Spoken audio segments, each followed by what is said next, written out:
little red button? Yeah, push the little red button. Welcome to the Netpicks podcast, episode 1. They call me the Captain. You can call me Susan if it makes you happy. And the Chewie to my Han Solo is, of course, the podcast machine, Mike Larkin. Good morning, Mike. Good morning, dude. Ready to open it up with the Netpicks podcast. I'm excited. We get to talk a lot about movies, pop culture, what have you, man. I am ready to go. New things. Yeah. Now, this is a classic movie podcast with a difference. You may have heard me do shows like this before, but forget about all that. For this first episode, we each have 2 classic movies or series, possibly obscure, to discuss at the end of the episode. And at the end of every episode, we will randomly select a topic for the next show in which we'll each pick 2 movies of that variety. And it could be 80s action, it could be a Tom Hanks movie, it could be a horror franchise, or it could force us to watch something we absolutely hate, which should be fun. We'll also be playing 5 films or less live on the show at the end of the show, which is where we each select an actor and we have to connect them in 5 movies or less. And disclaimer before we begin, every movie has to be at least a year old or straight to DVD in the interest of professionalism on my part. So let's open the curtains on this first episode. Mike, what have you been watching? Okay, so for mine is relatively new. I have to thank Brittany Savage for this because she was telling me I have to check this out because she just saw it on Netflix. And I'm like, all right. So I just recently watched 1BR, which is now on Netflix, stands for One Bedroom.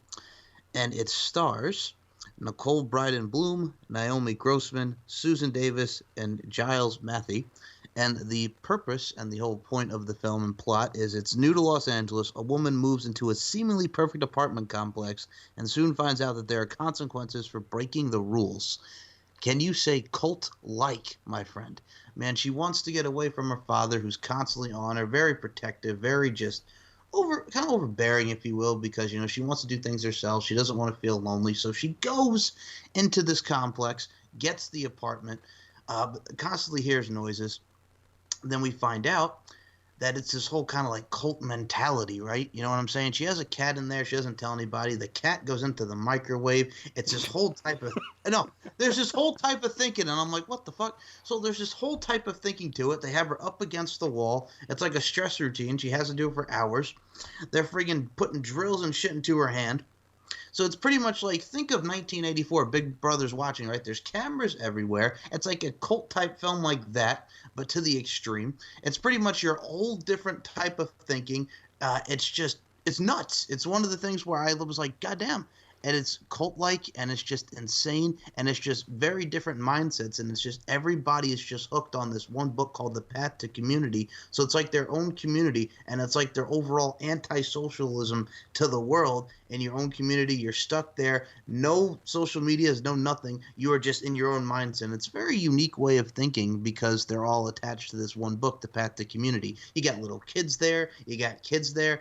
Man, you're stuck. So it's really kind of like your own reality within one property, and that being this. So yeah, it's very unique and very interesting. And it came out last year in 2019. It was made, and it's on Netflix now in 2020. So I mean, it's definitely something for the people to watch. It's a crazy one. It's a weird one, but it's something that'll have you intrigued for an hour and a half. Yeah, when you said she moved in and it turned into some kind of cult, I was thinking Suspiria, but obviously it's not witchcraft. They're just batshit crazy. It's just bad shit crazy.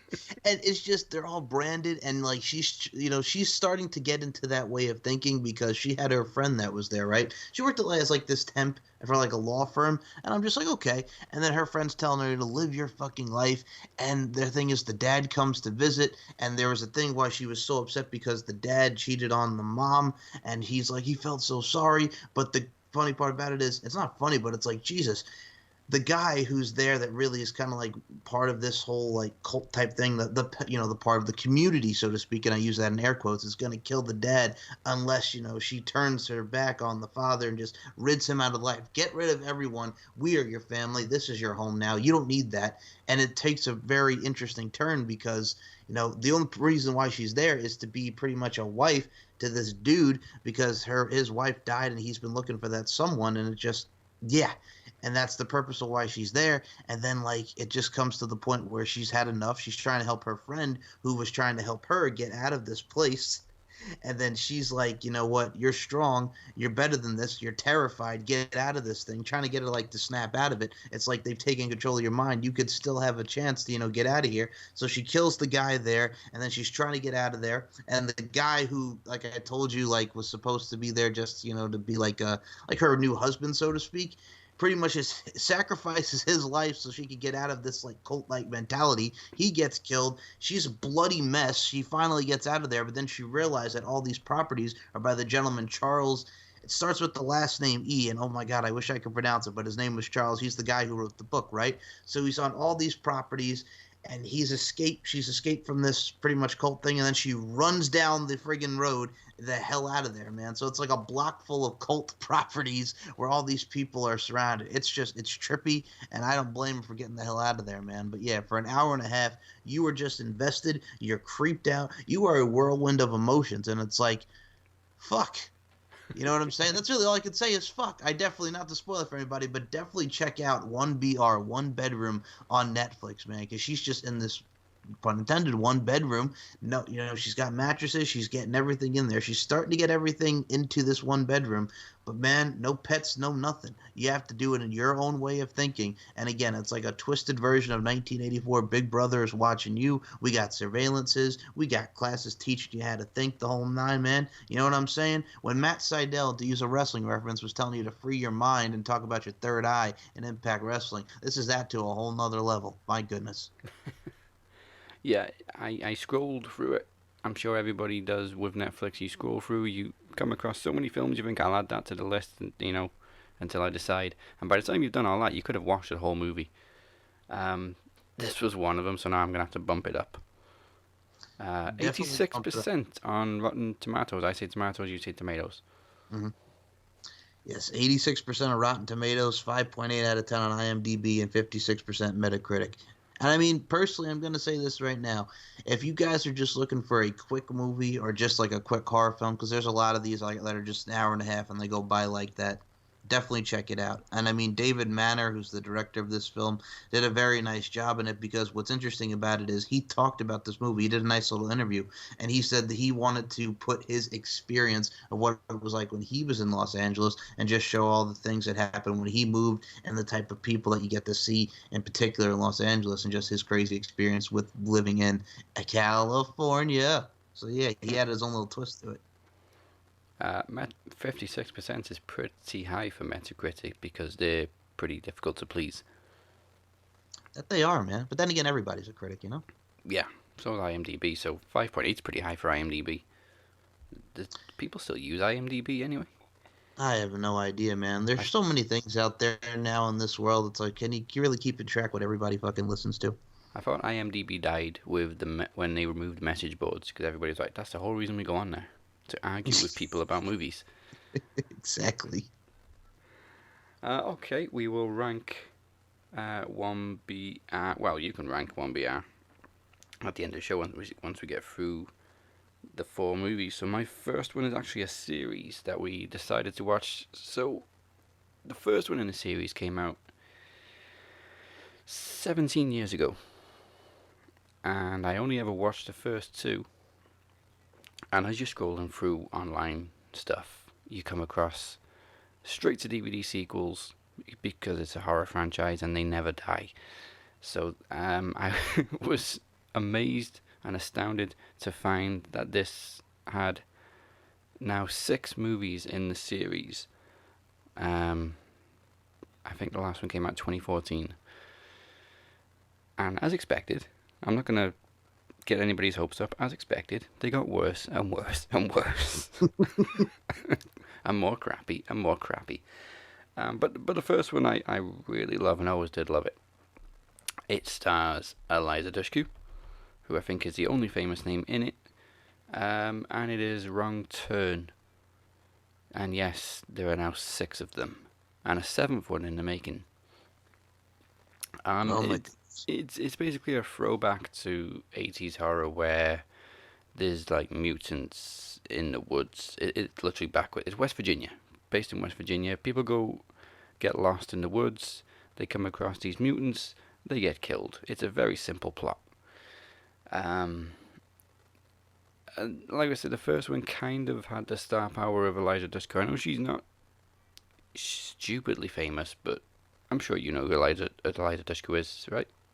Yes, she was in the Bring It On films. I remember seeing her in The New Guy. Dude, you're taking me back to 8-year-old, 9-year-old me, because I loved her in the comedies, man. The New Guy was very funny with her and DJ Qualls and Zoe Deschanel, and she was one of the big, parts of the Bring It On series with Kirsten Dunst. So, yep.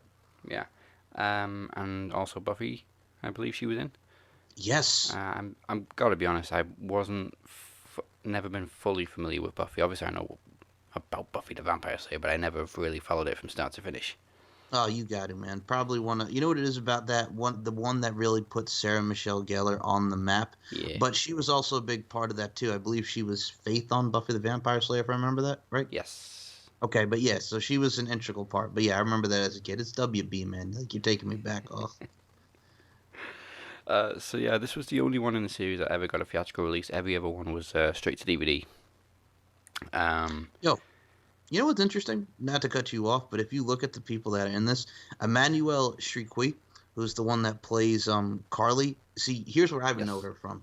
She was in the Nickelodeon film Snow Day, which had like Chris Elliott, and he was like the evil guy that wanted to like clean up the snow so the kids could go back to school. And she was in You Don't Mess with the Zohan with Adam Sandler. For those that remember that, You Don't Mess with the Zohan. Disco, disco, ooh, ooh, disco, disco. I'm sure there's some Adam people that are trying not to remember it. Ah, man, but hey, she was fine. I mean, they all look recognizable. They just have those familiar faces. Like the guy who played her fiance in the movie, I believe that was Jeremy Sisto. He looks familiar, but I don't really recognize him from anything. He was in Clueless, which I've never seen. What you mean? Like, wait, hold on a minute. Wait a minute. You stop that right now. Come back to that. He was in 6 Feet Under, and he was in a lot of those HBO movies. You've never seen Clueless? I've never seen Clueless. Alicia It's a chick Silverstone, flick. whatever. First and foremost, classic lines there, man. Classic lines. I don't even care if that's a chick flick. That was a good movie though. Rollin' with the Homies, that was our song. Brittany Murphy, Coolio, Rollin' with the Homies. You could say it's a chick flick, but it's one of the things that really defined the '90s for talking the Valley Girl speech.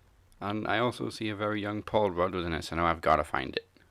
Oh, dude, you gotta watch it. She plays her. He plays her stepbrother. Oh, well, kind of like your stepbrother, but not really like your stepbrother. But it's one of the things where it's just like he plays like the love interest, so to speak. You'll see it. You'll see it. You'll see it. Breckin Meyer's in it, man, from Road Trip, from the Garfield series. Breckin frickin' Meyer. Yeah. So No. no. Breckin Meyer. No. I really shouldn't be doing this show, should I? So wrong. I believe everyone in the series opens up with a random couple getting killed in the opening scene, and then you play the credits, and then it gets into the actual plot. Usually this is where you get the worst actors in the opening scene, but we'll get into that as the series goes on. There wasn't really any bad acting in the original. It was pretty good. I think it got criticized because it came out around the same time as the Hills Have Eyes remake, which was amazing. Probably one of the best horror remakes out there. I mean, just to go off what you're saying, like this film came out in 2003 when a lot of those movies, like you mentioned, came out. It's one of the things where they all kind of like blend in together, but it was very cool. I remember seeing like The Hills Have Eyes. There was a lot of big horror films that came out trailer-wise that I remember seeing. I remember looking at my dad talking about that, looking at the Islip Theater and going to want to see those on Long Island. But yeah, no, those really stick out to me. I'm glad that you actually brought that up. And then there's also where I look at it like this. Now, you were talking about actors and actresses in these films. One that stick out is the guy who plays Evan, Kevin Zegers. Remember the original Air Bud when they're playing basketball, the original Air Bud? See, again, he looks familiar. He's the kid from the original Air Bud. What, the dog? Ooh. And Lindy Booth, who plays Francine, was known for playing Hawk in the famous Jet Jackson with the late, great Lee Thompson Young. Oh, he was... Oh, wait a minute. I recognize him as a kid because he was in the 99 version of Treasure Island with Jack Palance. I believe I've seen every version of Treasure Island. Mm-hmm. Yeah, he was in Frozen. I recognize him as a kid. He was in Frozen. Let it go. Yes. Let it go. He was. Wait a minute. He's Life with Mikey. Little Mikey Chapman, where the freaking Michael J. Fox. Life with Mikey. He's coming. Look out. There's trouble in store for you. That one. Oh, wait a minute. There was a cartoon series of Free Willy that he was in? Okay, first and foremost, when you think of Free Willy, I don't think of the cartoon version. I didn't even know there was a cartoon version of Free Willy. No, me neither. What the hell? Like, first and foremost, there's nothing will ever beat Free Willy and Michael Jackson, say you'll be there, oh me, that infamous scene. No, I never even knew there was a cartoon version of Free Willy until now we're talking about it. Well, damn you. This is why you choose Netpicks. You find out stuff we didn't know. Yeah, man. Friggin' Kevin Zegers and Allison Court. Yo! Allison Court was on that show. You know who Allison Court is? Lunette the Clown on the big, comfy couch. Dude, I used to watch that every week. Oh, the time, and she's doing the clock thing. Damn, friggin' Allison Court on the big, comfy couch. You had the dust bunnies under the friggin' couch. Jesus, man, that was my childhood. Channel 13, Channel 21, WLIW. Oh. Yeah, big, comfy couch. He was also in an episode of Goosebumps, the Let's Get Invisible episode. Goosebumps is a throwback too. Oh, another one. MVP. I'm still shocked that this is not on Disney Plus yet. MVP, Most Valuable Primate, with the chimp playing hockey. Yes. Did they do one? Didn't they do like three of them? One was like hockey, one was basketball, one was ice. Yes, there are ice skating, surfing.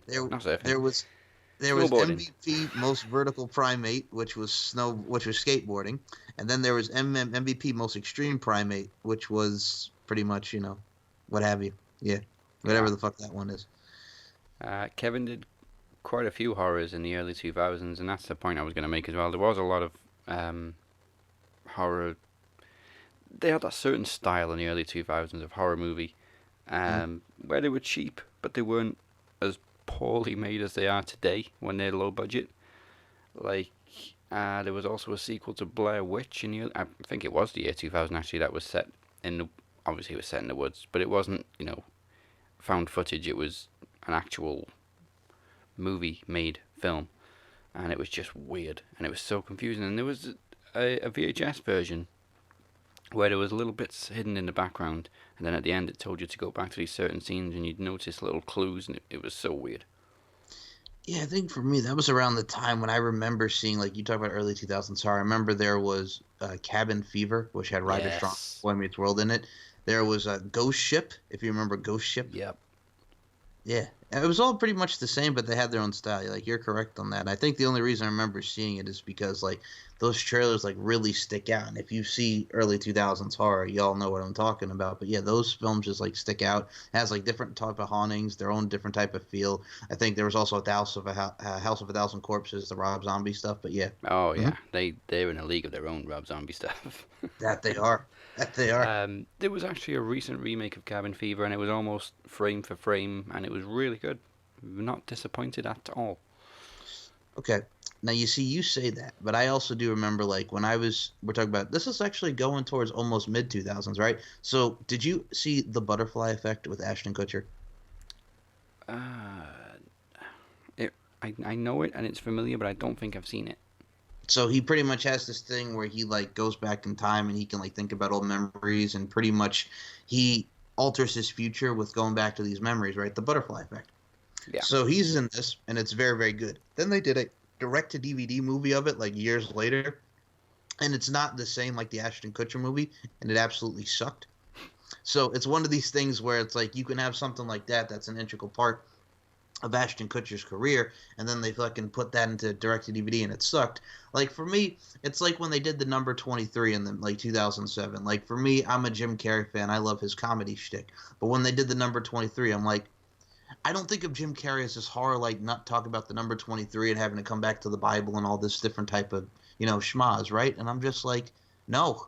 So sometimes you just got to say no. Like I said, no. to the Butterfly Effect too. And I said no to the number 23. I also said no to the Lost Boys 2, The Tribe, and Lost Boys friggin' whatever it was. Anything that was direct to DVD, because Corey Haim was in the ending of that for like 5 seconds, and then Lost Boys, the third one that was on direct to DVD, absolutely suckety, suck, because nothing will beat the original Lost Boys. It's stuff like that that just pisses you off. Yeah. You know what else pisses me off? What? When they change the appearance of a character who appears in every movie in the series. Mm-hmm. So in the first one, there's there is only 3 of them. Cannibal, mutants, mountain men, whatever you want to call them. And I believe, I don't want to ruin it, but, a couple of them die. And then one of them is in every one in the series, but he dies in the 3rd one. And then they reboot it in the 4th one. And then 4, 5, and 6 are a prequel. We're getting into Star Wars territory with the timelines.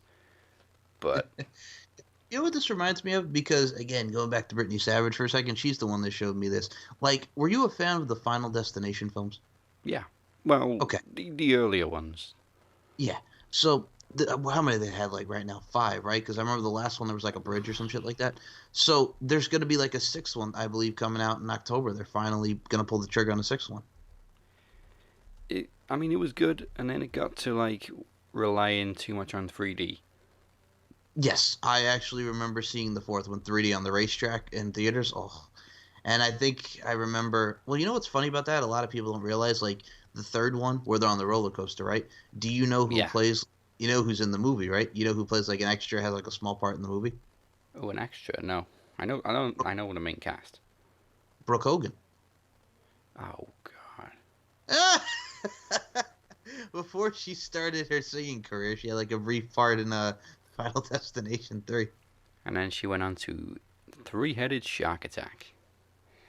Yes. I'm going to be doing a Leonardo DiCaprio thing in Once Upon a Time in Hollywood now. Next time I watch Final Destination 3, just looking out for Brooke Hogan, like, there she is. Yes, that's true.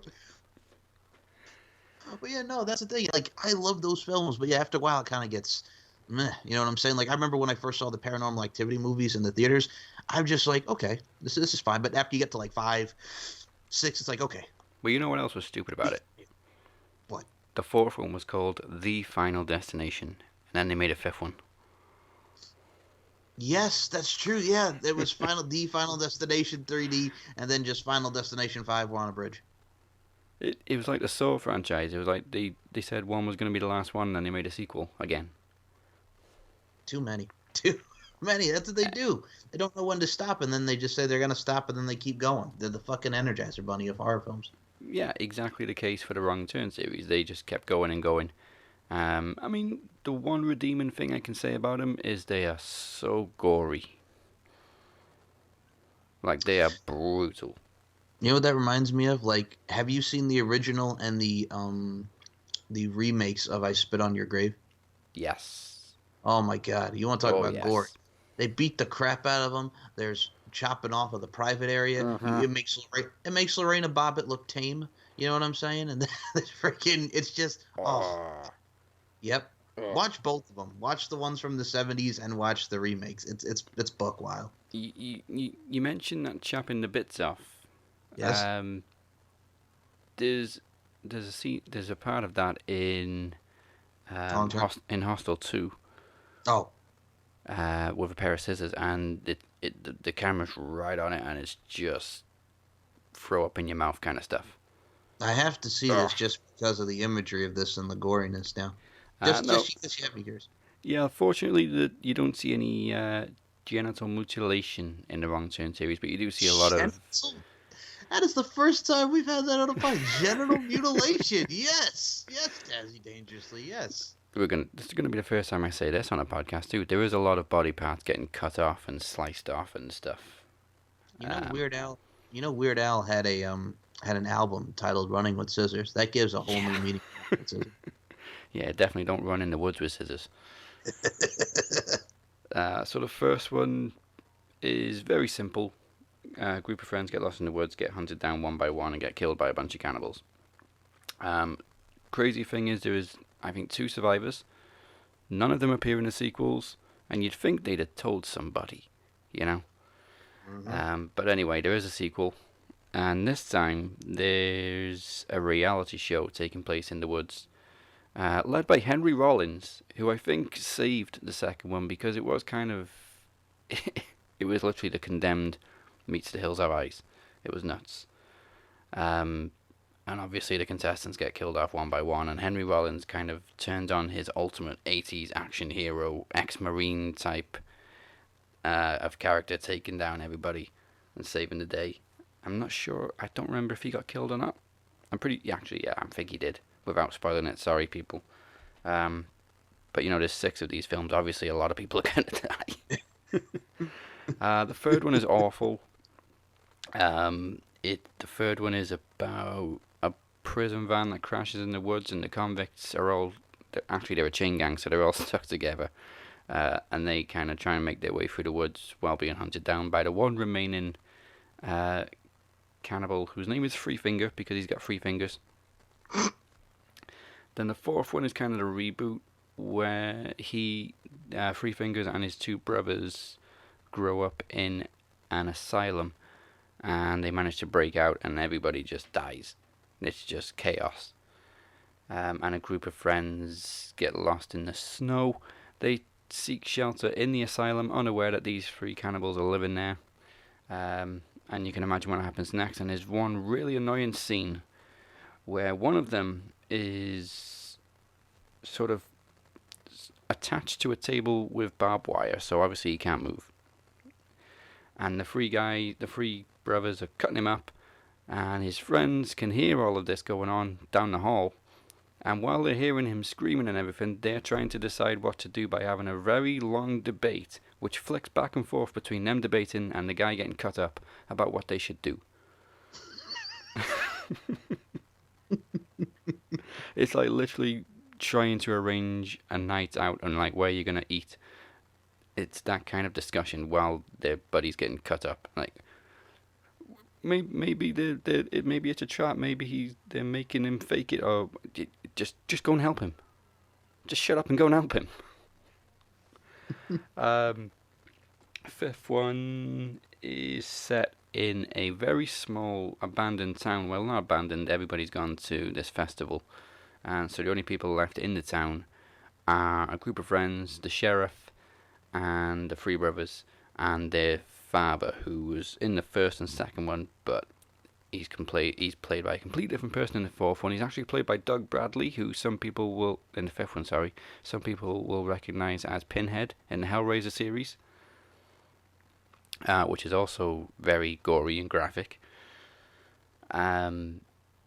It also stars, now, Michael, obviously we've talked about Game of Thrones on Throne Zone, and I've never really addressed how familiar you are with Game of Thrones. I'm pretty sure you're not like a hardcore fan, right? No, but I am aware of Game of Thrones, yes. Yeah. Well, there was an actress from a British soap opera called Hollyoaks who moved on to Game of Thrones, called Roxanne McGee. She was also in this one. And apart from Doug Bradley, she was the only person recognisable. And that's kind of what they do with long ass numbered horror sequels. They get one recognisable person and kind of bank on them being recognised to draw people in. Yeah, so the fifth one's kind of like Rambo meets Hills Have Eyes, where they're all stuck in the sheriff's office. And then the sixth one is... They made the classic mistake of taking the main antagonists and very much minimalizing their role in the movie. So the 3 brothers were kind of background antagonists, and the main villains were the people running this hotel, where the guests were getting basically fed to the 3 brothers. So that's that one for you. And kind of a bad thing about the sixth one is the only recognisable person is another actress who appeared in a British soap opera called Emmerdale, and she was kind of controversial a year or 2 ago on Celebrity Big Brother when she falsely accused one of the housemates of punching her. And I don't know if you remember, if you heard about it, Roxanne Pallet, shit hit the fan all over Twitter. It's called Punchgate. Okay, now see, that's something that interests me. You know what I'm saying about that? That's something that really intrigues me. It also kind of reminds me of, okay, now she's not British, but she was Irish. Remember Samantha Mumba? Yes, of course. She did a couple horror films I remember at the time that were kind of eh. You know what I'm saying? Do you remember like the horror films that Wait, Samantha she did horror Mumba films? I only know her from the Time Machine remake.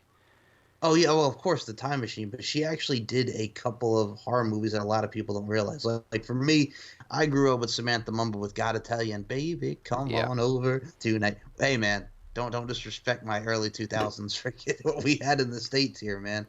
That little Euro popish type of deal. Put some respect on Samantha Mumba's name, but I digress. She was in movies like Boy Eats Girl and Spin the Bottle and Johnny Was. She did a couple horror films. Okay, now Googling. Yeah, she was in Boy Meets Girl. It's about a zombie. A teenage boy comes back to life as a zombie. She was in Spin the Bottle, which is a 2003 Irish film, and she was in Johnny Was, which is a gangster movie directed by Mark Hamill. Okay. Yeah, Samantha Mumba. She goes from doing Baby Come On Over and Gotta Tell You to horror films. Yeah, she has a longer filmography than I knew about. And on the flip side, she also has a shorter discography than I knew about. I always thought she released more than one album. You know what pisses me off about that? Like I mean, I don't know if you're a fan of her artistic work, as I was. Just again, I was when I was 10. First of all, put some respect on her name, mind you. When this CD came out, and I remember watching on TRL very vividly. I was 8 years old, coming home from Rusey Kinney Elementary School, and bada bing, bada boom. Homework's done. Put on some TRL with Carson Daly. Samantha Mumba is on my TV screen. And so, yes, this was very popular around the summer of 2000 that song came out. And what's interesting about it, if you actually look at her discography here with the songs, like lately was featured in the Jet Jackson movie, which actually featured Michael Ironside as the villain in that movie. You Gotta Tell You, had Baby Come On Over, which features a sample of Kool and the Gang's Ladies Night. So yeah, man, there's like a lot of things that a lot of people don't realize about the Mumba. Not talking about Chumbawamba, I'm talking about the Mumba. Go ahead. Nice little connection there. Michael Ironside was one of the villains in the movie of Free Willy. That is true. You know what I remember him also from? You know, Miyagi, put your lights out. The next Karate Kid. Yeah, I've always avoided that, and I kind of got a glimpse of it the other day, and God, it was horrible. Hey, I'll look at Hillary Swank all day, every day, though. But that's the thing. I read about it, and it was like it was Hillary Swank's breakout role, and you know, I'm not saying she's a bad actress, but man, she was annoying in that film. Julie-san, yes. I mean, but the part of it, like, it's every single one of her lines began with Mr. Miyagi. You could come in, Mr. Miyagi. Mr. Miyagi! Like, everything, emotions. Mr. Miyagi! Mr. Miyagi! Like, yeah, I can see where that gets annoying, but yeah, it was just, you know what I'm saying? But again, you had to have someone from Ralph Macchio, you know, Daniel-san, now we have Julie-san, and she was just, it's the female version of what you're trying to incorporate there, so she had to be, you know, vulnerable, the whole nine. You know, she's got the hawk with the clipped wing, hello. Yeah, and on the topic of Karate Kid, everybody's kind of telling me to obviously watch Cobra Kai. I've only ever seen the first ever episode, so I need to get back into it. Yeah, that's something I have to see. And I mean, for me, I'll be honest with you, because it's such a hot topic, if you will. And no, I'm not talking about the friggin' clothing line in the store, the whole nine. But for me, like, this was also around the time when the damn Tiger King came out. And I'll be honest with you. No, here's the thing. I watched that because the guy that's in there, one of the guys, the Doc Antle, is actually one of the people who's in Myrtle Beach here that has that that place with the you know, the alligators and the whole nine, and the friggin' the whole nine. You know what I'm talking about, the animal guy, right? So he has the safari here, the Myrtle Beach Safari, and he's one of the guys that's been investigated, much like Joe Exotic. I'm surprised that Doc Antle's not in jail yet. And then of course Carol Baskin, who Brittany Miss Savage once more sent me her performance on Dancing with the Stars, because out of all the people to put on Dancing with the Stars, you put Carol fucking Baskin. And you want to know what's interesting about her performance? Well, I know she danced to Eye of the Tiger, of course. Oh, so the dancer, the way it set up the performance, yeah, they have the dancing cage, right? So the dancer, her partner, comes out of the cage, starts running, and all of a sudden, dun, dun, dun, dun, and they start dancing to Eye of the Tiger. And I'm like, How fucking fitting that the fucking Eye of the Tiger she dances to. And I'm like, come on. And she didn't do bad, but it's just like, Eye of the Tiger, Eye of the Tiger. Like, we didn't see this coming. You know what I'm saying? Hello. They were talking about it on a British morning show this morning, Lorraine. I don't know if you know Lorraine Kelly. I want you to sit out of here, Lorraine. Sorry. I don't know if you know Lorraine Kelly. Very long-running Scottish TV host. Anyway. Hold on, I gotta look up Lorraine Kelly like I used to do for, what's her face? Rachel Riley. Rachel Riley, there you go. Okay, you know what I'm saying? Lorraine Kelly, not bad, but she's no Rachel Riley. Okay. So, she was talking to this dude who does Hollywood reviews and stuff, and he was talking about Dancing with the Stars. Mm-hmm. And he has to make the controversial comments of Carol Baskin saying, yeah, she got eaten alive just like her ex-husband. Wait, I didn't actually say that on live TV. She didn't. Her ex-husband absolutely did not get eaten alive. Let's move on. Oh my God, that's horrible. You go. So as far as Wrong Turn goes, 6.1 IMDb, which is great, all things considered, because IMDb, is also quite difficult to please. 40% Rotten Tomatoes isn't too bad, I guess. So when it comes to rating these later on, I'm only going to rate the first one, just to make it fair. So, what is your second movie or series? Okay, so like I said, I've watched 2 of these this week. Again, work was a motherfucker. And like Lawrence Tucker, use a motherfucker. How do you want it? Tupac, Casey, and JoJo. I digress. My second movie that I did watch is because I remember seeing this as a kid. Like, it premiered on NBC on May 13th, 1996. But I think they also had a replay of this on Lifetime, because I remember going around on the old TV there on the weekend, and my mom and I were looking for something to watch. And this happened to come across our viewing pleasure, if you will. So the movie is May 13, 1996, and it stars Melissa Joan Hart, Daniel Baldwin, Jeremy Jordan, who is a very popular artist, which I'll discuss in this little thing here, and David Lasher, and it's called Twisted Desire. It is based off the 1990 murders of the parents of 14-year-old Jessica Wiseman. I believe I've heard of it. So Jessica Wiseman, which this is built off, had her 17-year-old boyfriend Douglas Christopher Thomas shoot and kill her parents. Thomas was executed in 2000 with the death penalty for juveniles was still legal punishment. And now she was charged for 2 degrees of murder, but she went home scot-free and the other one died. How that's who you get involved with. Someone who tells you to kill your parents and you die and she still lives. Ain't that a son bitch? It is. What's interesting, looking at the cast, though, I believe a few years later, didn't David Lasher play Melissa Joan Hart's new boyfriend in Sabrina? Yes, he was Josh. Yes, and he was in Blossom, and he was in Hey Dude, the Dude Ranch show from Nickelodeon. Oh, so he was the face of Nickelodeon back in the day. Pretty much. And Jeremy Jordan was a singer. He had that song, My Love Is good enough place to start. Remember Airborne with Jack Black and the dude from The Next Karate Kid was in it. It had Shane McDermott, Seth Green was in it, one of the early films of them. Remember Airborne? No, but he looks like the quintessential 90s boy band guy. Okay, so here's the thing. That song was featured in that film. And what's interesting about Airborne is that was the film where, like, he's from, I believe, like, Hawaii or whatever, or California, and he's surfing, right? Then he comes to friggin' Colorado or wherever the fuck that they are. I forgot the place. But they're skateboarding, they're playing hockey, and, they're skating, and he doesn't know anything about this. He's totally out of his element. So that's one of the early films of Jack Black and Homeland Airborne. That song, My Love Is Good Enough, was featured in that film, in the scene where they're in, like, this place where they're, like, the aquarium, whatever it is, but they're going through this thing, and they're skating, and he's going beep beep like he's the fucking Roadrunner. So it's one of those things where he's trying to press the girl. So Airborne is definitely one to check out. If you want to see early Jack Black in like a very small role, check out Airborne. It's not bad. It's with Mitchell Mewson, I believe was the dude's name. But yeah, Airborne. It's a movie. Shane McDermott. I'll definitely check it out, Daz. It's kind of cheesy, but it's worth it. Young Jack Black, this would have been around the same time as Neverending Story Part 3 then. Yes. This which also had a very young Jack Black. 1993 was Airborne, as I'm looking at this. Let me see how friggin' off I was. Okay, so his parents go to Australia, and he goes to in Cincinnati. My apologies, Cincinnati, Ohio. I don't know why I said Colorado, but yeah, he's from like California, dude, bruh. And then he goes to fucking Cincinnati, Ohio, and now he's playing street hockey and rollerblading, bruh. So yes, evolution. Anyway, I digress. You look at Twisted Desire, right? Right. It's one of those films where it's based off of something that's true from the 1990s. And here's what's funny about the time period here.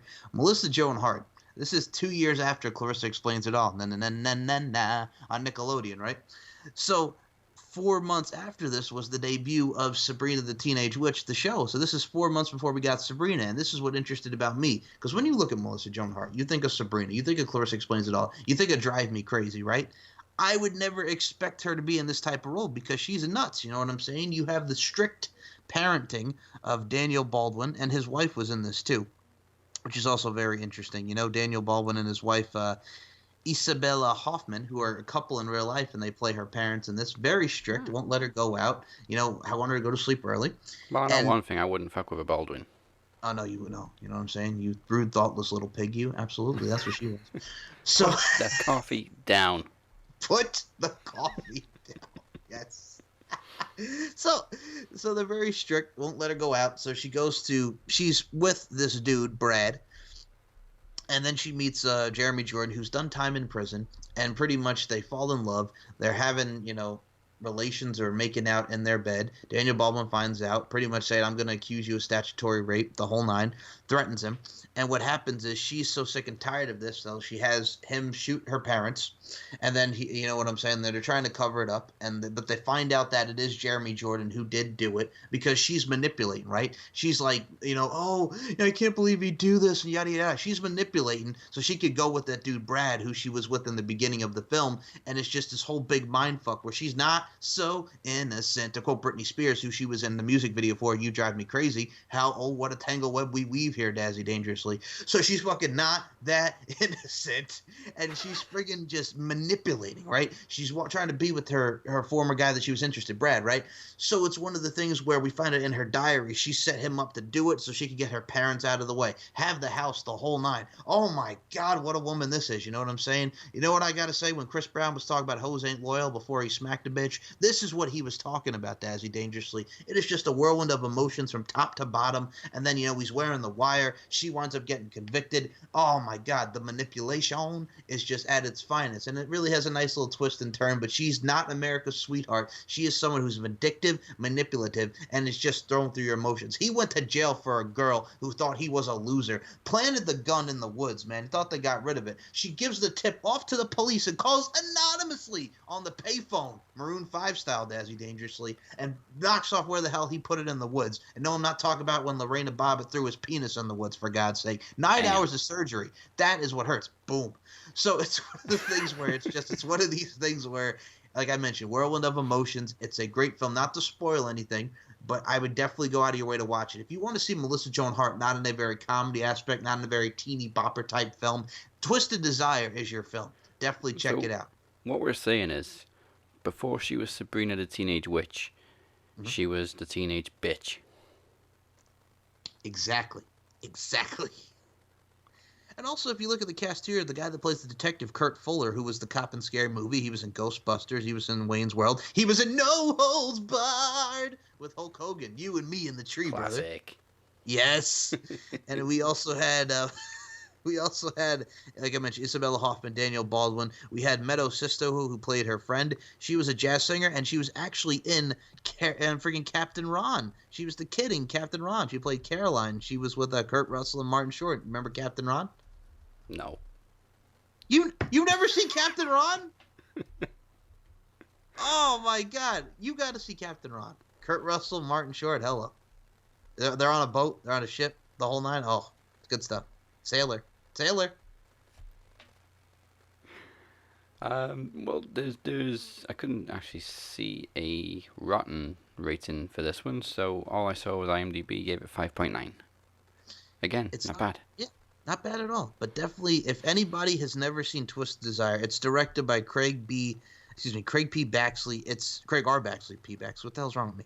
Craig R. Baxley. It's a good film. It's something that if you've not seen it and it's based off the true story, watch it. You know what it kind of is like, to also related to our promo stuff. You know how we had Lizzie Borden back in the late 1800s giving her parents 40 whacks and she killed her parents. Man, I remember that whole Lizzie Borden thing, and I'm not talking about the wrestler. I'm talking about Lizzie Borden, right? Yeah. Okay. Think of when Nicola and I went at it in the promo climax last year, right? Where she threatened to axe me. That's what this is like. You know what I'm saying? But Nicola would be in the form of a teenage sweetheart, or a teenage bitch instead of a teenage witch, right? So think of Nicola trying to axe me in the promo climax last year. This is what kind of equates to that. Okay. All right. So yeah, if I wanted to dabble into what we do on Max Wrestling Podcast, think of Axton. She would be that crazy bitch. And also, if you look throughout the entire thing, fake tears. Fake tears, Dazzy Dangerously, because she knows. She just wanted to axe the parents, get rid of them, shoot them, and she's like, I practically had to do it myself. What a loser. Because she was that tired of being strict, trying to be closed off. She felt like fucking Rapunzel is what she felt like, Dazzy Dangerously. Friggin' Cinderella, just all cooped up in her room. She was tired of it. But then again, if you actually look at the overall foundation of parenthood and the overall thing, like, I was raised strict, so I understand it, but it's also good for you. And sometimes you gotta break free, like Scott Stappen trying to find religion. Anyway, I digress. Creed. So it's one of the things where it's just like, you got to break free. You have to get out of the shell, this bubble that you feel that you're in. You feel suffocated. And I'm talking about cold, suffocate, man. 2003, Year of the Spider. Hello, Dazzy Dangerously. Can you feel Amazing album. Yes. So it's one of those things where it's just like, you understand it, and you also can realize, hey, you know what? I wouldn't kill my parents, but it's one of the things where it's just like, you know, you want that sense of freedom. You want to go to parties. You want to partay, P-A-R-T-Y, partay, and just partake in certain things, whether it be sleeping over a friend's house or the whole nine, but you're so cooped up in there, and it's just like, goddamn, let me live. Let me free. You know what I'm saying? Not let me in, but let me free. So, I mean, I can understand it from that point, how we've seen that in a lot of films. You know what I'm saying? Where there's all this angst, so to speak. She's got that angst. You know what I'm saying? That angst. So, I mean, it all works itself out, but it's very twisted angst. And at the end, she gets her comeuppance, even though friggin' Jeremy Jordan's character gets fucking life and on death row while she walks away scot-free, walking willy-nilly into the, to the spectrum of life there. But my God, it's a film for you, people. Check it out. 1996, Twisted Desire. Melissa Joan Hart in a whole different light. Yeah, I was going to say, if you only know her as Sabrina or Clarissa or Melissa, then...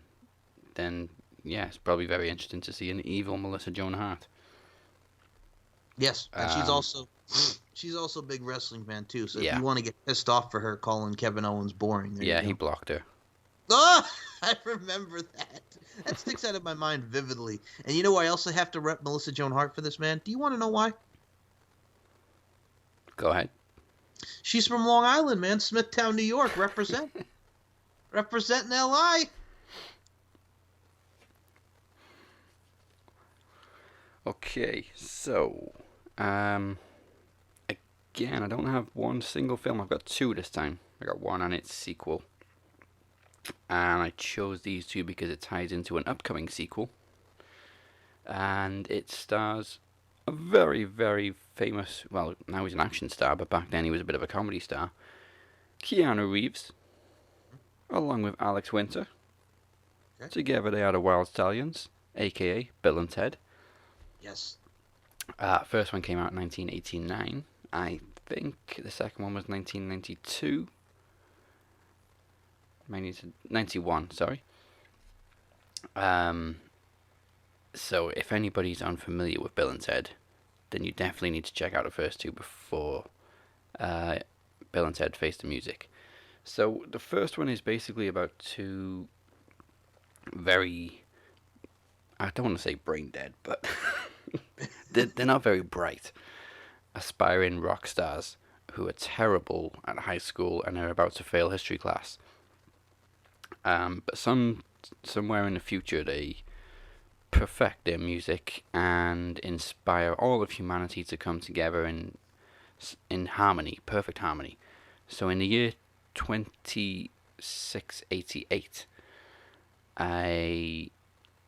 Rufus is sent back in time to help them pass their history exam, and thereby keeping them together as friends. Otherwise, Ted's Dad's going to send him off to military school in Alaska.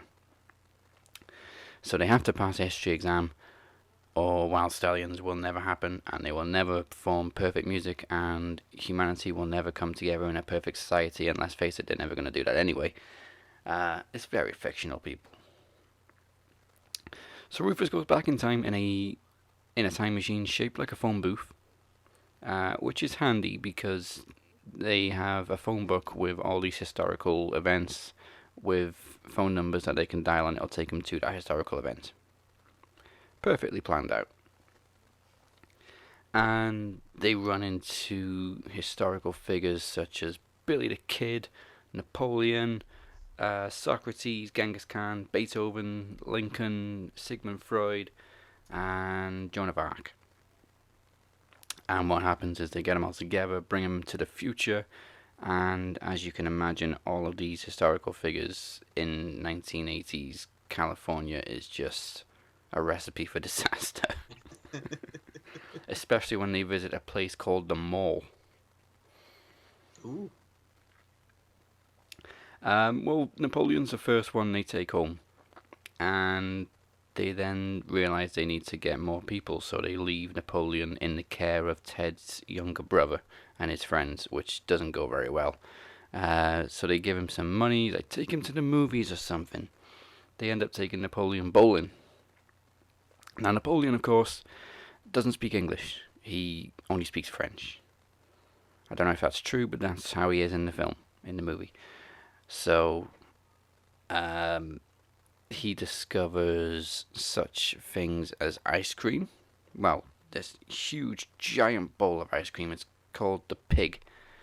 And when you order it, the staff bring this massive dish towards you and then pretty much publicly humiliate you by saying, "Feed the pig."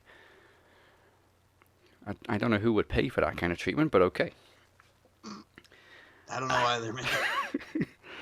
But just one of the great scenes is Napoleon hitting a gutter ball while bowling, and just yelling "Met, met, met, met, met," which is French for shit. So he's just yelling "met" repeatedly, and all the subtitles are saying shit, shit, shit, shit, shit, shit, shit, shit, shit. So while he's doing this, Ted's brother and his friends basically ditch him. And Napoleon turns around, notices they're gone, he's like, chases after them, and the manager tries to stop him leaving, and he's like, "Excusez-moi, monsieur. Whoa, whoa, whoa, you ain't paid yet, buddy." Peh. So, Napoleon gets banned from the bowling alley.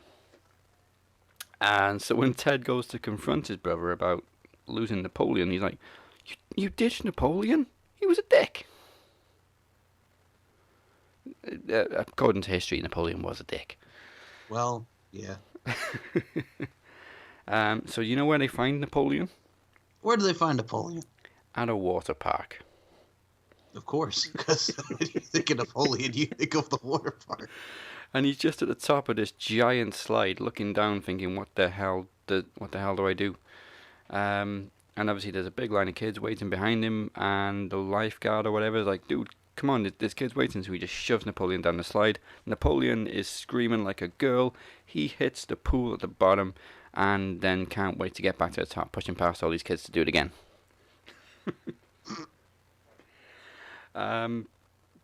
So, oh man, Billy the Kid and Socrates become best friends, which there's a mismatch for you. You got a cowboy and an ancient Greek philosopher who hilariously tried to pick up on two girls at the mall. The girls laugh in their face. When Sigmund Freud tries to help him, they refer to them as geeks. Socrates then laughs, and he calls Sigmund Freud a geek. Sigmund Freud is like, "What is a geek?" Joan of Arc discovers aerobics and kind of takes over an aerobics class. Basically, they all get arrested for causing mayhem in the mall. Genghis Khan tries to start a fight with the police in a sports shop. Ultimately, this then leads Bill and Ted to trying to break them out of jail, which coincidentally I don't know if he's a chief or a detective or what, but Ted's dad is a policeman, basically. So, Ted, early on in the movie, Ted's dad can't find his keys. And what happens is Ted decides to steal the keys to break everybody out of jail. And that's how, in the past, Ted's dad can't lose his keys. Time travel, magic. So, of course, it all ends up in a history report in front of the whole school. Bill and Ted are letting the historical figures tell their stories. And that's how they pass their history exam. Now, the second one, Bill and Ted's Bogus Journey, is... Ooh, let me think what this one was about. Because all I remember is death. So in the future, evil Bill and Ted robots are sent back in time to kill the real Bill and Ted. And they do so. And they end up in hell for some reason. I didn't think they were that bad. But to escape from hell, they end up facing the Grim Reaper, playing for their lives, basically, which is pretty much a nod to the Seventh Seal, where they obviously play chess. But they don't play chess in Bill and Ted. They play Twister, they play Clue, aka Cluedo in the UK. They play a Super Bowl game. Just basically, Death loses everyone. So at first it's best of 3, because Death lost the first one. Then it's best of 5. Then it's best of 7, and eventually Death agrees to let them go. But he now also has to serve Bill and Ted. Death is also played by the brilliant character actor William Sadler, who was in Shawshank, among many, many other films, as just a background character. Well, not really a background character, but he plays certain characters. He was also the main villain in Die Hard 2. Yes, and he was also in Hard to Kill with Steven Seagal, the whole nine there. Iron Man, yes. I do actually remember that dude. I remember seeing him in a lot of films too, yeah. Well, it doesn't matter if it's a background character, but for me, very memorable for me. And also he was in The Green Mile, which, again, one of the most underrated films, because a lot of people don't give a lot of Green Mile the praise, you know? Yeah. There's a great line as well in Shawshank where they're digging for rocks, and he picks one up and he's like, "Hey, I got a real good one here." And Morgan Freeman's like, nah. That's not a rock. And he's like, "Bullshit. No, it's horse shit." Yeah. By the way, not to cut you off, but when you're talking about Bill and Ted, you know what it is too? Like that, like as a kid born in '92, like my earliest memory of Keanu Reeves, there's like Point Break, and then there's also, of course, the Matrix films. So like, or my memory's a little bit fuzzy about Bill and Ted the original. I know they have a new one coming out, but yeah, I think that's one of his most iconic roles. Like you could look Keanu Reeves from his basis of overall acting. Now this is before Point Break too, because I think Point Break came out like right after this, right? Yes. Well, it was definitely after the first one. Yeah, because I think Point Break was, what, like 93 or something like that? Point Break was 91, so it was the same year as the second Bill and Ted. All right, excuse me, 91. All right, as I said, early 90s, so okay, good. There's also this bizarreness of Bill and Ted when they end up in medieval England. And I don't actually know what they went there for, but they come across these 2 princesses and they decide to try and break them out. So they open the door and they're met with, I guess, the king and all these lords behind him. And the introduction from Bill and Ted is, "How's it going, royal ugly dudes?" To which the king replies, "Put them in the Iron Maiden." Now, Bill and Ted obviously are metalheads and they think this is an amazing prize or something, like Iron Maiden.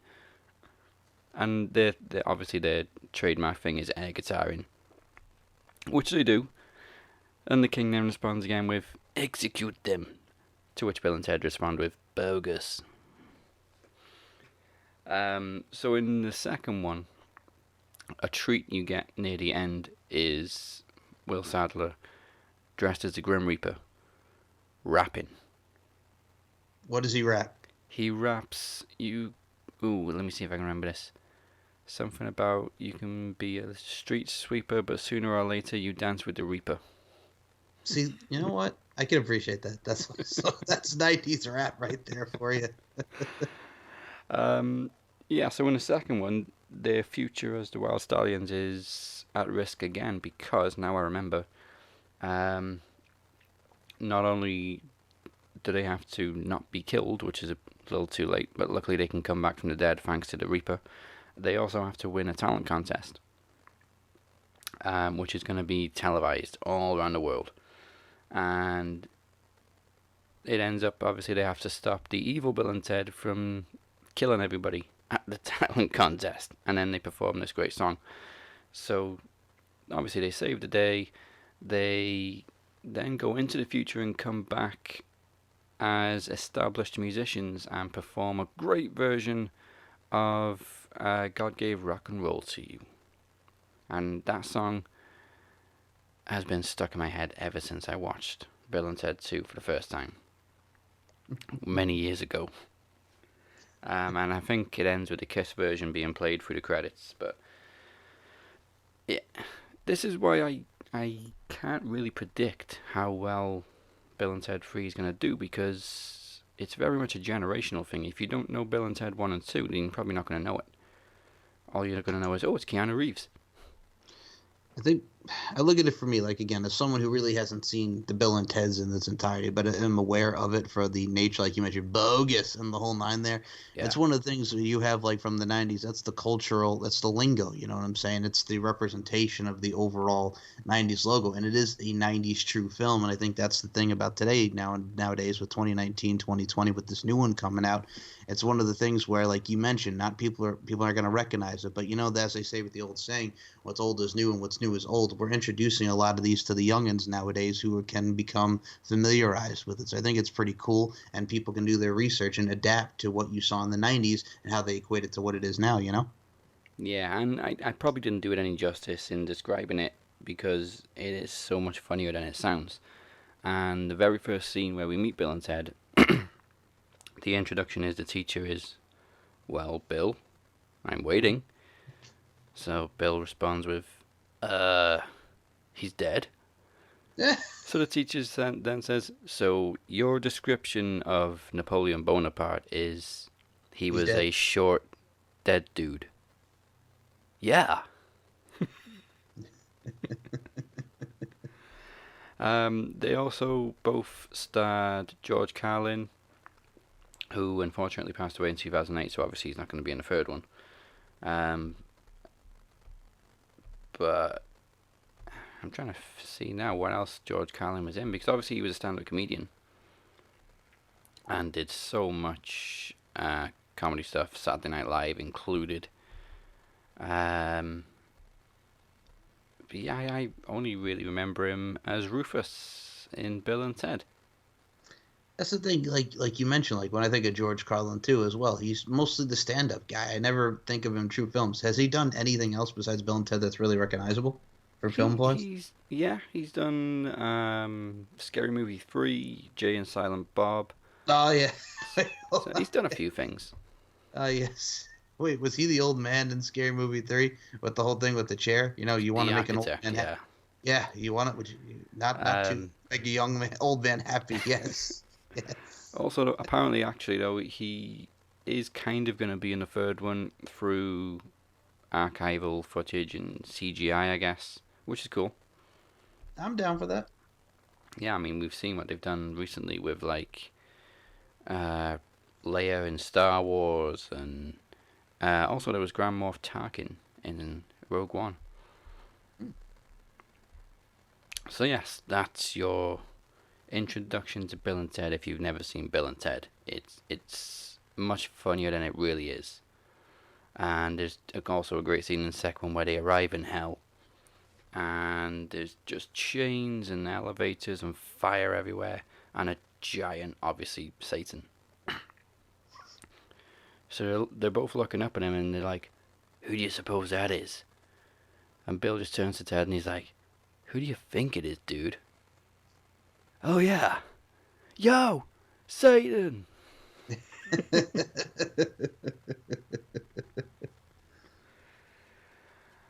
But yes, okay, let's do 5 films or less. So basically, we're each gonna pick an actor that we've mentioned, and then we have to link them through 5 films or less. So, who do you want to pick first? Oh, well, I've picked from, well, let me look for somebody from Twisted Desire, because a lot of the people that are in 1VR are probably a lot of people really haven't heard of. Let me see. Okay, well, let's pick, well, all right, we'll try for Melissa Joan Hart for that one. Okay, and let's go Keanu Reeves. So let's try to link Melissa Joan Hart to Keanu Reeves in 5 films or less. Now, obviously, her filmography is very small, so that should make it easy on her end. Mm-hmm. Keanu Reeves is obviously recently been in the John Wick movies. You can also include Toy Story, I guess, because he was Duke Kaboom. Mm-hmm. So, who else was in Twisted Desire? Daniel Baldwin. Okay. Let's. Ooh, actually, her filmography is quite long. Oh, I didn't know she was in Recess. Yes, Becky Detweiler, man. She was TJ's sister. Yeah. All right. Hell yes. Well, she's done a lot of voice stuff then as well. Yes. Okay. Oh, man. See, I'm trying to look Daniel Baldwin up in this bitch, man. Hold on. Oh, wow. What? So, she was in a TV movie called Holiday in Handcuffs with Mario Lopez. Oh, man. A.K.A. Slater. AC Slater. Yep. Whoa. Whoa. Now, there's a connection for you. Mm-hmm. Oh, okay. Oh, wait a minute. There was also a Sabrina movie. I don't talk about. That's Sabrina. Okay. So Yeah, here's the thing. yeah, not the other one. Not the animated Sabrina. No, there was I another live action one that she wasn't in. Oh, we don't talk about. Yeah, we won't talk about that. Oh, there we go. She was in. Ryan Reynolds was in the Sabrina movie, so that's opened things up a little bit. Mm-hmm. Has Ryan Reynolds been in anything with Keanu Reeves? I know he's done National Lampoons, but that's the only thing that really comes out to my attention. Yeah. Ooh, this would be great if he's been in something with Keanu Reeves, because he can do it in one. Yeah. See, it's tougher with mine because I get a lot of people that really haven't done a lot of work with Keanu Reeves. You know what I'm saying? Daniel Baldwin, I can't find anything with that. I mean, what's his face? The dude that was that her boyfriend that was also in that. The what's his face? David Lasher. I don't think he's also done anything with Keanu Reeves, to my knowledge. I know he was also in Blossom, which here's how it kind of relates to Melissa Joan Hart. You know who was in Blossom, right? I know it was Amy Farrah Fowler. Okay, well, besides that, Joey Lawrence was in that, and Joey Lawrence and Melissa Joan Hart had their own show, Melissa and Joey, on ABC Family. Oh, yeah, I'm familiar with Melissa and Joey. Whoa, Mr. Joey Lawrence, nothing my love can't fix, man. In one fucking hit. Well, here's the thing. For me, Joey Lawrence, when I think of Joey Lawrence, because I was too young for Blossom, he was in a lot of Disney movies, like Horse Sense, where he's this spoiled rich kid, and then he goes to Montana to learn the hard way, pretty much discipline him with his cousin. And he's in Jumping Ship. Like, he's done a lot of Disney films too. So I mean, Joey Lawrence, man. Joey Lawrence. I know Matthew Lawrence from friggin' Mrs. Doubtfire and Boy Meets World, for God's sake. Yeah. Yep. Okay, well, John Wick, we've got Ian McShane, John Leguizamo. I never know how to pronounce his surname. John Leguizamo. Willem Dafoe. We also have... Oh, my God. Kevin Nash. Which one? Oh, yeah, he was in John Wick. That's right. That's right. You know what I remember from? Here's the thing about Kevin Nash. Like, I know he's in like a scene. I think he dies in that. It's kind of like when he was the Russian in The Punisher. Remember when he had to cut his hair after he lost that to Jericho in '03? And then he starts filming The Punisher. Yep. Yep. Okay, I'm still going with Ryan Reynolds. For this. Wait a minute. I think I have it. Go ahead. Melissa Joan Hart was in Twisted Desire with... in Sabrina with Ryan Reynolds. Mm-hmm. Ryan Reynolds was in Definitely Maybe with Rachel Weisz. Mm-hmm. And Rachel Weisz was in Constantine with Keanu Reeves. 3 movies. Yes. Mine, Diddley Squad. Well, we got Melissa Joan Hart, which is a good thing. But yeah, the rest of mine, Daniel Baldwin and everybody else, not so much. And that took way too long. That it did. That's the thing with the chain reaction. What's it like? Was it the 6 Degrees of Kevin Bacon? Yeah. Oh man, that's the thing that everybody connects. But yeah, like I picked the most obscure one that a lot of people don't even remember. But yeah, I mean, here's the thing. Yeah, well, we did it. That's true. But yeah, Twisted Desire, friggin' on NBC and Lifetime back in the day. I gotta say, from those 2 that I picked, I was happy. It's because one is new, and I hardly ever go on Netflix. The last thing I told you I watched on Netflix was the fucking Tiger King, because everybody wouldn't shut the hell up about it. Yeah. And then Twisted Desire comes up in my memory bank, because here's the thing. You know where I actually watched it? I didn't even have to pay for it or anything. You know where it was? Was it on HBO Max or something? No, somebody put the whole film on YouTube. That's bad. That's bad. Susie, that's bad. Yes, thank you, Susie. Sue Young, Impact Wrestling. But no, that's the thing. Like, somebody put the whole film on, not the ones where you have to, like, the movie will be on there, but you'll have to, like, rent or pay, like, a small fee for it to watch on YouTube. Just the whole film. Just the whole film on YouTube. Yeah, that's how I watched Stephen King's It for the first time. Really? The original, yeah. Somebody put the whole movie on YouTube? Well, it was on, like, 5 parts, but yeah, it was for free on YouTube. Gotta love. Okay, let's rank these movies. Obviously, we'll have 2 separate lists, so which one are you going to rank higher? Twisted Desire? Mm-hmm. Or... 1BR. 1BR, yeah. All right, for the fact that it's an old school classic that a lot of people need to check out, that's very underrated, from '96, and this one's relatively new, I would have to say Twisted Desire ranks higher than that, because when you look at Twisted Desire, it's based off the real life murders. It's based on something that did actually happen, and it tells a good story of just manipulation, and not everything is as it seems, and it just shows a lot of drama and emotion, and just shows how friggin', oh my god, manipulative, and just how friggin' shitty Melissa Joan Hart is, to put it bluntly. But it's a very twist and turn, and we get to see Melissa Joan Hart out of her element from the teeny bopper films that we've seen her in, like Drive Me Crazy and Sabrina and the whole 9, right? And Clarissa.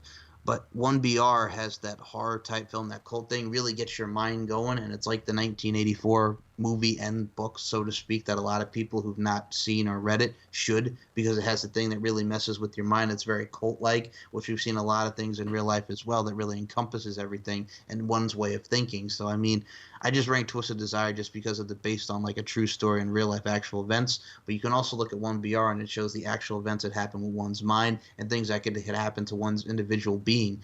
But for this one, I have to go Twisted Desire just because of the overall, difference and out of element that you would see from the Melissa Joan Hart persona in one of her films/movies.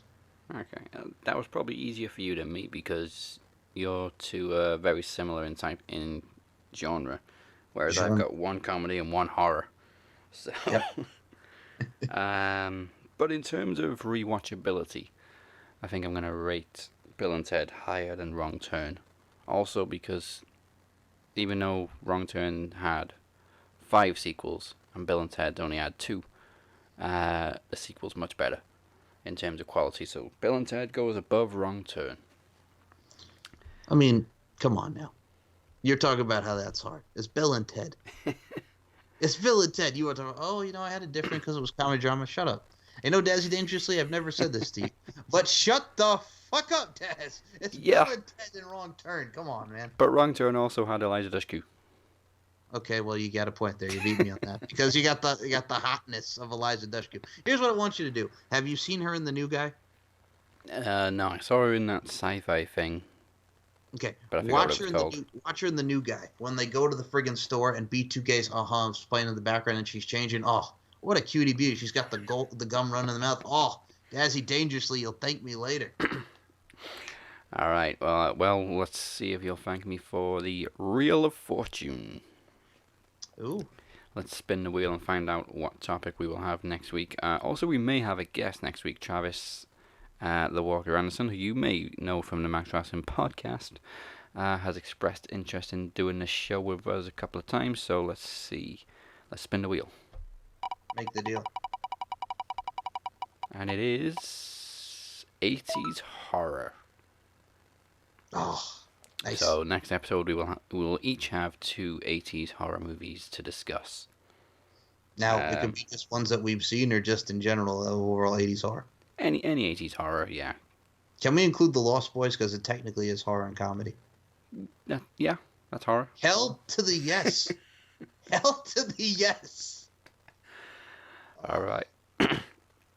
Okay, you have been watching listening to the Captain and Mike Larkin. Thank you for netpicking and chilling with us. Don't forget to follow us on social media. There is no account for this show, but make sure you follow Four Corner Union on Twitter, along with Max Wrestling UK, and of course the Max Wrestling Facebook group for all of our shows. And I am also living life on Twitter at DazzyBrand and the Captain 512. Mike, give him your monologue. Okay, you guys can check me out on Twitter at SMShowletter@CL92 and pop_culture_pod from everything pop culture from myself and the lovely Miss Brittany Savage. And I do some solo shows, talk about albums and stuff. Brittany comes on, we have fun, and we pretty much go all over the place. And you can check me, of course, on the Max Wrestling Podcast. We got promo series coming up, which I will be taking on the lovely Miss Brittany Savage. And we have a lot of fun with trivia and knowledge. Dude, you know what's funny about Max Wrestling and what's awesome about it? We have that alternative thing. Because when you look at the Max Wrestling Podcast, you think, okay, they're guys, they're wrestling fans, they talk about wrestling. No, we provide you with promos challenges. We provide you with trivia challenges. It's an alternative. And people, we include you. We want to include you. We want to, give you a little different variety. And that's what's great about the Max Wrestling Podcast and the Four Corner Union. You can also check me out with LFC, Lingerie Fighting Championships, the Beauty, Strength, and Dominance podcast. Beauty, Strength, and Dominance are 3 key elements that make women the work of art that they are. You can check us out on WrestlingWithWrestling.com with Andre Corbeil, where him and I do the Wrestling show. Dude, I'm all over the place, and I'm grateful for everybody that I work with, and it's all love, all day, every day, Dazzy Dangerously, and you can check me out on Impact Rewind on Twitter. Just type in Mike Larkin. My links are all there, StephenMikeShow.com, if you want to see a lot of great variety from pop culture, interviews, nostalgia, the whole nine. I'm there, I'm here, there, everywhere, as I say, and I'm here with Dazzy Dangerously doing it up on the Next Picks podcast. Boom. And speaking of variety, there is plenty on this Reel of Fortune that we'll get through in the next few weeks. We've got Hitchcock, we've got Tom Hanks, we've got Never Before Seen, we've got Adam Sandler, we've got Joe Pesci. Yes. So there's plenty of variety coming up, and obviously next time we'll be looking into 80s horror. So we'll see you next time. Stay safe, both in public and when you're chilling. Mm-hmm. And like I said in the deli, that's a wrap. Melissa Joan Hart, you devil, you evil woman. I don't even know who you are, Melissa Joan Hart, after watching Twisted Desire. Goodness.